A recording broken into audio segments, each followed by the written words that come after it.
బాకీ ఉంటుంది.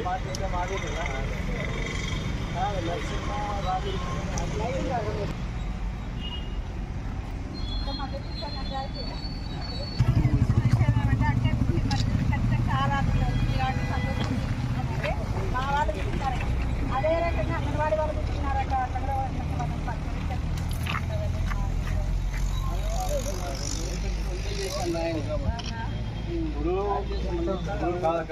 ఇప్పుడు అందరికీ తెలియాల్సిన విషయం ఏమిటో అంటే కనుక యాక్చువల్గా మన జీతం అనేది డబ్బులు తక్కువ ఉంది.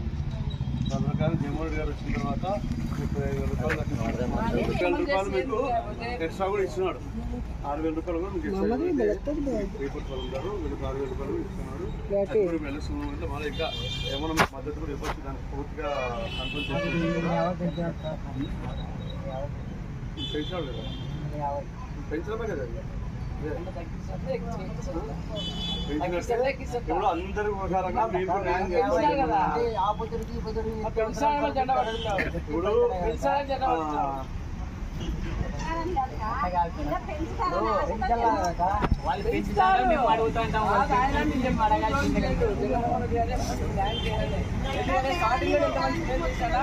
ఏ ప్రభుత్వం చేశారంట? న్యాయం చేశారు. ఏ ప్రభుత్వం పెంచారా? ఎక్కుతానే అవునా కదా? మీరంతా పెంచినారు మేడం,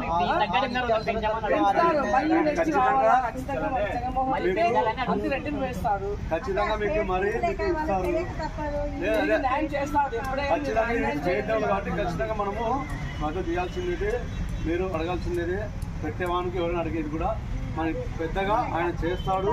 అదే విధంగా మీరు కూడా ఏం అంటే మనకు గుర్తిన అదే విధంగా ఆయన ఏ విధంగా అయితే మీకు ఏదైతే ఈ 3% ఉన్నారో మీకు ఏ విధంగా అయితే ఆయన గుర్తించి 6,000 రూపాయలు మీకు చూపిస్తున్నారు. దాన్ని పర్మనెంట్ చేసే విధంగా కూడా ఆయన ఆలోచిస్తాడు. వేరే ఎవరు వచ్చినా కూడా దాన్ని తీసుకోకుండా దాన్ని మీకు పర్మనెంట్ వచ్చేలా చేస్తాడు కూడా. కాబట్టి మనం కూడా ఆయన ఏ విధంగా అయితే స్వచ్ఛాంధ్ర అనుకుంటున్నాడో అదేవిధంగా మీరు మద్దతు చూపించిన దానికి కూడా కొంతమంది పనులకు వెళ్ళండి, కొంతమంది దీక్ష కూర్చోండి.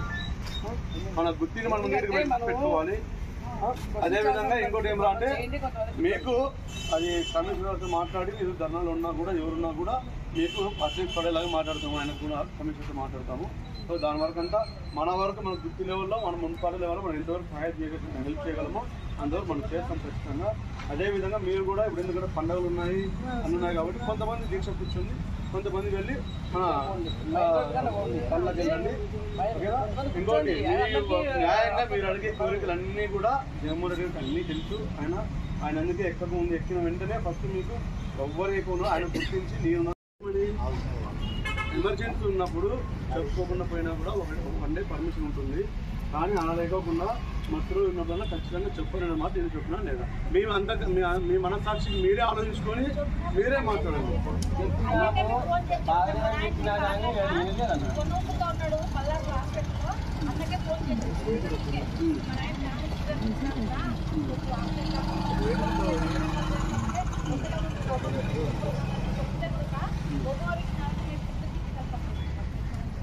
ఎన్ని నెలలు తప్పింది?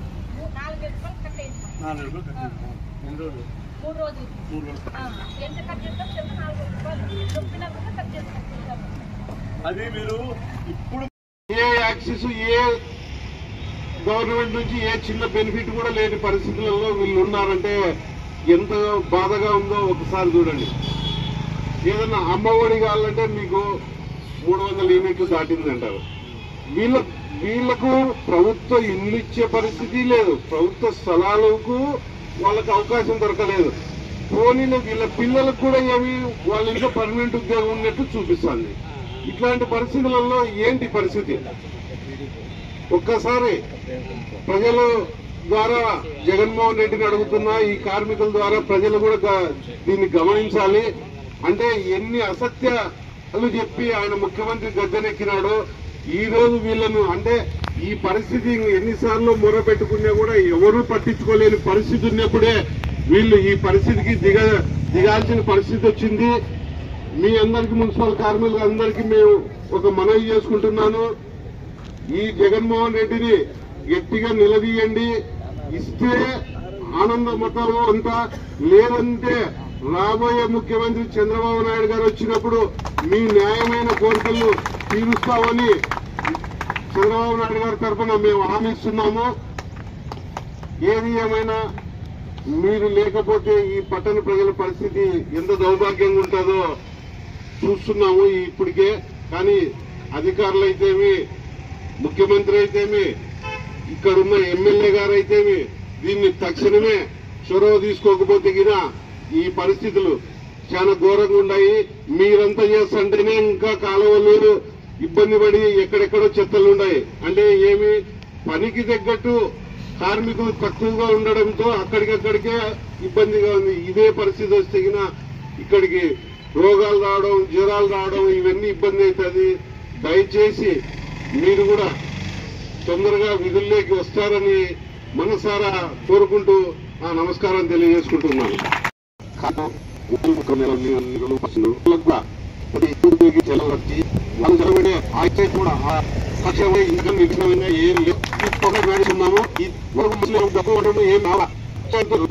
దాని మీద ఇబ్బంది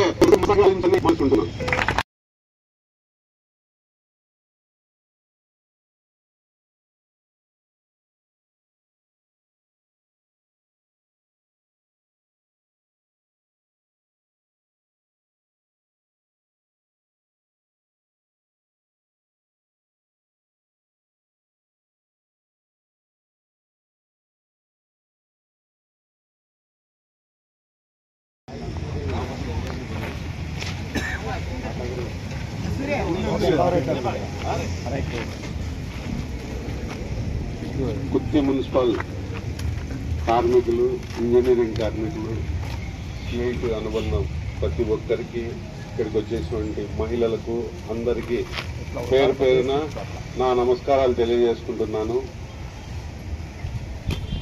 మున్సిపల్ కార్మికులు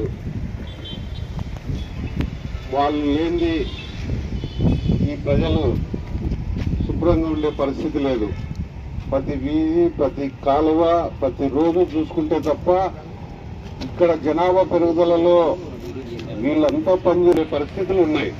అలాంటిది వీళ్ళు సమ్మెలోకి దిగితే ఏంటి పరిస్థితి అనేది ఒక్కసారి ప్రభుత్వం, ఈ ముఖ్యమంత్రి జగన్మోహన్ రెడ్డి గారు ఆలోచించాలి. ఆ రోజు నువ్వేం చెప్పావు, ఇదే గుత్తి పట్టణంలో పాదయాత్ర చేసుకుంటూ పోయినప్పుడు ఇదే మున్సిపల్ కార్మికుల ముందు నేనున్నాను, నేను విన్నాను, మీకోసం నేను ముఖ్యమంత్రి అయిన వారానికే ఆ ఫైల్ మీద సంతకం పెడతాను, మిమ్మల్ని పర్మనెంట్ ఉద్యోగస్తులుగా చేస్తాను అని హామీ ఇవ్వలేదా అని ఈ ముఖ్యమంత్రి గారిని సూటిగా ప్రశ్న అడుగుతున్నాం.